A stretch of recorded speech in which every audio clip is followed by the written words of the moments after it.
আসসালামু আলাইকুম। Urmi kitchen blog চ্যানেলের পক্ষ থেকে সবাইকে আরও একটি নতুন ডেইলি ব্লগ দেখার জন্য স্বাগতম জানাচ্ছি।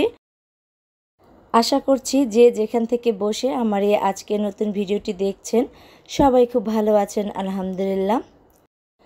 গতকালকে আমি দই বসিয়েছি, তো দইটা খুব সুন্দরভাবে পারফেক্টভাবেই হয়েছে।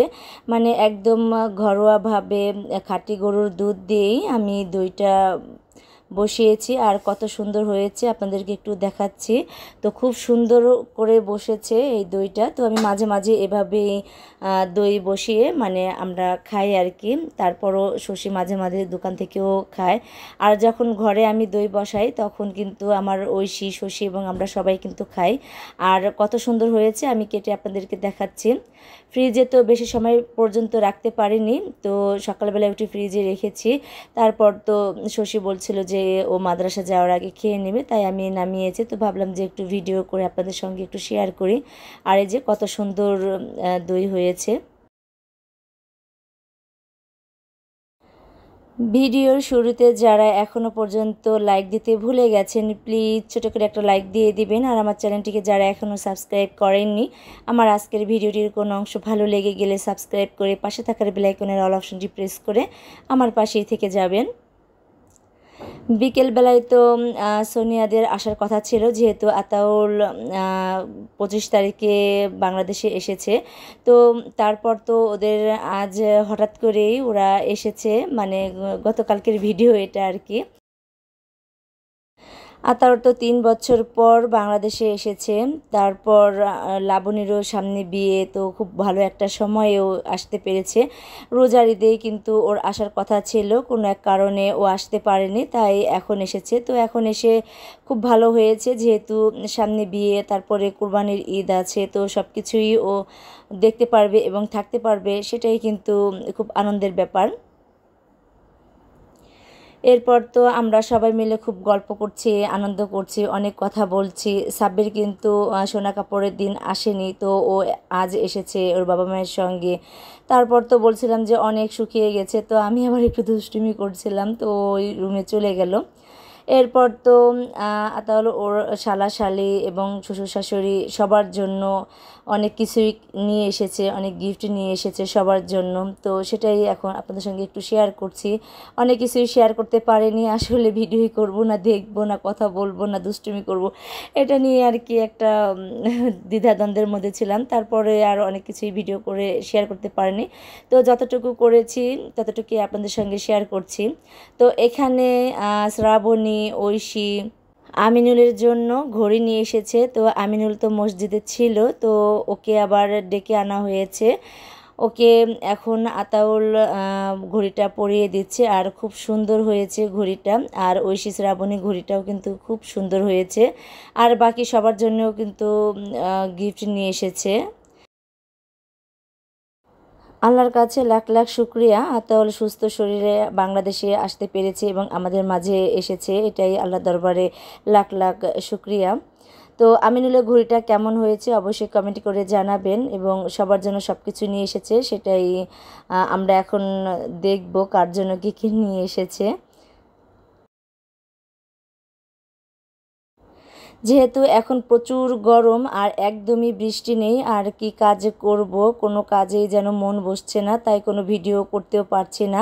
আর যাই কাজ করি না কেন অল্পের মধ্যে কাজ করে উঠি, কোনো ভিডিও করতে পারি না। তো ভাবলাম যেহেতু 2-3 দিন ভিডিও দিতে পারিনি, তো আজ একটা ভিডিও করে আপনাদের মাঝে একটু শেয়ার করি। এত গরমের মধ্যে তো কোনো কাজ করতেই ইচ্ছে করে না। তো যাই হোক, পরের দিন সকালবেলা মানে আজ সকালবেলা আমি তো সকালে নাস্তা রান্না করে নিয়েছি, আর এখন হচ্ছে দুপুরে সবাইকে খাওয়া দাওয়ার আয়োজন করেছি। এখানে ভাত রান্না করেছি, ডাল রান্না করেছি, মুরগি রান্না করে নিয়েছি, গরুর মাংস আছে, আর আছে মাছ ভাজা আর শ্যামাই খুব অল্প কিছুই রান্নার আয়োজন করেছি, কারণ এত গরমের মধ্যে রান্নাঘরে বসে থাকার মতো অবস্থায় নেই, তাই অল্প করেই আর কি যতটুকু পেরেছি আপ্যায়নের ব্যবস্থা করেছি। যেহেতু আতাউলরা চলে যাবে, তাই ভাবলাম যে সবাই মিলে একসঙ্গে খাওয়া দাওয়ার আয়োজন করলে মন্দ হয় না, তো ওদেরকে রেখেছি। আর আজ আবার একটা বিশেষ দিন, সেটা হচ্ছে আজ আমার শশীর জন্মদিন। তো জন্মদিন উপলক্ষে কোনো কিছুই কিন্তু করা হয়নি, কিন্তু শশী খুব বায়না করছিল যে কেকের জন্য। তো বাজারে গিয়েছিলাম, কিন্তু বাজারে কেক বানানোর কোনো উপকরণই ছিল না, আমাদের বাজারে আবার তেমন কোনো কিছু পাওয়া যায় না।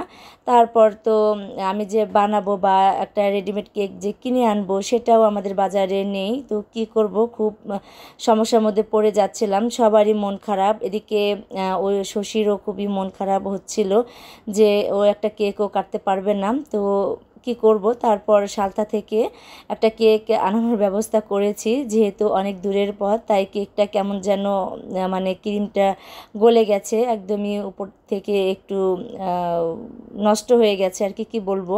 তারপরও তো সবাই খুশি যে না, জন্মদিন উপলক্ষে একটা কেক তো হয়েছে, যদিও এগুলো করা ঠিক না, কিন্তু বাচ্চারা তো মানতে চায় না। যখন ওরা বুঝবে মানবে তখন এগুলো আর করবে না।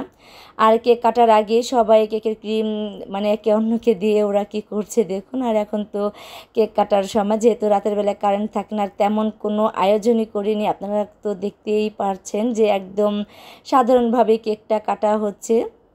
তো আতাউল তো নামাজ পড়ে এসেছে আসরের, তারপর তো এখন কেক কেটে সবাইকে খাইয়ে দিচ্ছে শশী। তবে আজকে কিন্তু আলভিরও জন্মদিন, যেহেতু শশী এবং আলভি সোনিয়ার ছোট ছেলে, ওদের দুজনের কিন্তু একসঙ্গেই জন্মদিন আজ। তো আলভিকে এত অনুরোধ করলাম যে দুজনে মিলে কেকটা কাটার জন্য, যেহেতু তোমারও জন্মদিন, তোমার খালামণি শশীরও জন্মদিন, তো কেক কাটো। ও কিছুতেই কেক কাটছিল না, আসতেই মানে ও চাইছিল না। তো তারপরে কি করবে, অনেক অনুরোধ করার পরে যেহেতু আসেনি, তো শশী কেকটা কাটলো।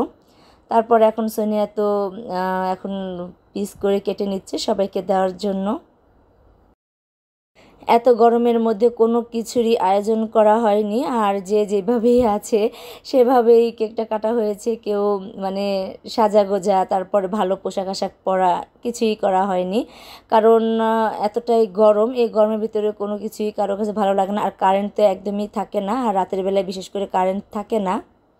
আমি যে এখন ভয়েস দিচ্ছি তো একদম ঘেমে অস্থির, যেহেতু এক পাশে রুমে আমি ভয়েসটা দিচ্ছি, ফ্যান চালাইনি, তো একদম গরমের মধ্যেই কথা বলছিলাম আর কি। তো যাই হোক, সবাই যে যা পারছে ওকে গিফট করছিল। তো লাবণী ওকে চুড়ি এবং গলার সেট দিয়েছে, তো সবার কাছে খুবই পছন্দ হয়েছে। আর যারা দিয়েছে ওরা এখনও মানে ভিডিওতে দেখাতে চাইছিল না, তাই আর দেখালাম না। আর হাতে যে ব্রেসলেটটা দেখছেন এটাও লাবণী দিয়েছে, তো লাবণী যেগুলো দিয়েছে সেগুলো শেয়ার করলাম আর কি। এরপর তো সন্ধেবেলা তো সব হাঁস মুরগিগুলো চলে এসেছে, আমার তো মুরগিতে ডিম দেয়া শুরু করেছে, কিন্তু ডিমগুলো আমি খুঁজে পাচ্ছিলাম না। সকালবেলা তোদের ছেড়ে দিই, দেখি না। তারপর তো জাহেদা বলছিল যে গরুর খামারে এখানে খড়ের মধ্যে ডিম পেড়েছে, তো আমি তাই খুঁজছিলাম যে দেখি পাই কিনা। তো ওকে ডাকছিলাম যে আমি তো খুঁজে পাচ্ছি না, এসে দেখিয়ে দিয়ে যাও। তো অনেক খোঁজাখুঁজি করার পর একদম এই তো দেখুন ডিম তো দেখা যাচ্ছে, 3টা ডিম পেড়েছে। তার মানে একদিন পর পর ও ডিম দেয়, 4টা ডিম হয়েছে 8 দিনে। প্রথম ডিমটা পেয়েছিলাম, তারপরে এই যে 3টা পাইনি, তো এই 3টা ও এখানে পেরেছে, আর এখন আমি এখান থেকে তুলে নিয়ে যাচ্ছি। তারপর তো হাঁস মুরগিগুলো ঘরে তুলে নেব, আর জাহেদা তো রান্নাবান্না করে নিচ্ছে। আর জাহেদাও রাতের বেলা আমাদের সবাইকে দাওয়াত করেছে। তো এখানে জাহেদা পটল ভেজেছে, মাছ ভেজেছে, ডিম, তারপর দেশি মোরগ, আমার কাছ থেকে দেশি মোরগ নিয়েছে, আর মুরগি রান্না করেছে, ফার্মের মুরগি আর কি। আর এখানে দেশি মোরগ আছে। তো রান্নাবান্না কমপ্লিট করে নিয়েছে, আর এখন আমরা সবাই মিলে একসঙ্গে খাওয়া দাওয়া করে নেব। আমরা সবাই তো এখন খেতে বসে পড়েছি, আমি একটু ভিডিও করে রাখলাম। আর এখানে আতাউল এবং শ্রাবণী দুজন কথা বলছিল। শ্রাবণী তো ওর দুলা ভাইয়ের কাছে মোবাইলের বায়না করছিল, সেটা নিয়ে ওরা কথা বলা বলি করছিল।